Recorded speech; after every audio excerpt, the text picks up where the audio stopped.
ඉතින් කොහොමද යාළුවනේ අද නම් අපි ඔන්න යන්නේ ලස්සන පන්සලක් බලන්න. මම නම් කලින් මේ පන්සලට ගිහින් තියෙනවා. ඉතින් මට හිතෙනවා ඔයාලටත් මේ පන්සල පෙන්වන්න ඕනි කියලා. පොයි දවසම ලෑස්ති වෙලා මායි බබ්බයි මහත්තයයි ඔන්න යන්නේ මේ දීඝවාපි පරිවාර චෛත්‍ය බලන්න. ඇත්තටම මේ පන්සල හරිම ලස්සනයි. තාම ප්‍රතිසංස්කරණය කරන ගමන් තමයි තියෙන්නේ. අපි ගිහිල්ලාම බලමු.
ඔයාලට පේනවා ඇති අර ඈත කන්ද උඩ වගේ තියෙන පන්සල. ඒක තමයි දීඝවාපි පරිවාර චෛත්‍ය. ඔන්න ඉතින් අපි දැන් පන්සලට ආවා. ඔයාලට පේනවා ඇති සී සමාදන් වුණ කට්ටියත් ඉන්නවා. අපි පන්සල ඇතුළට ගිහින් බලමු.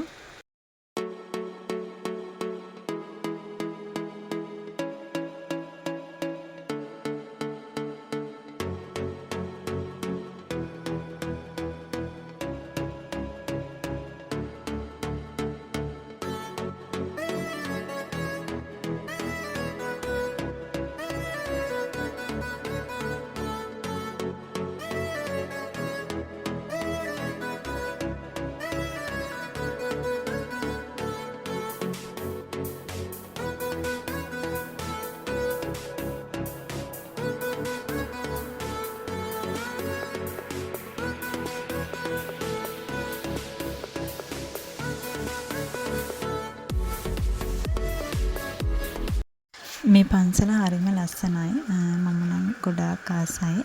ඔයාලට පේනවා ඇති මේ ලස්සන view එකක් තියෙනවා. තව පන්සල ඉස්සරහට ගියාම හරිම ලස්සනයි ඇත්තටම. ඒ වගේම හිතටත් හරිම සැනසීමක් ගෙන දෙනවා. ගල් තලාවක උඩ තමයි මේ අපේ මේ පන්සල හදලා තියෙන්නේ. අපි තව උඩට ගිහින් බලමු.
ඔන්න ඉතින් යාළුවනේ අදත් අපිට යන්න වෙලාව හරි. ඔයාට මේ වීඩියෝ එක හොඳයි කියලා හිතෙනවා නම් ලයික් කරලා කමෙන්ට් කරලා ෂෙයා කරන්න. ඒ වගේම හැමදාම මාත් එක්ක රැඳිලා ඉන්න කියලා ආරාධනා කරනවා. ආයෙත් අපි මේ වගේ වීඩියෝ එකකින් හමු වෙමු. එහෙනම් අපි ගිහින් එන්නම්. ඔයාලට සුබ දවසක්.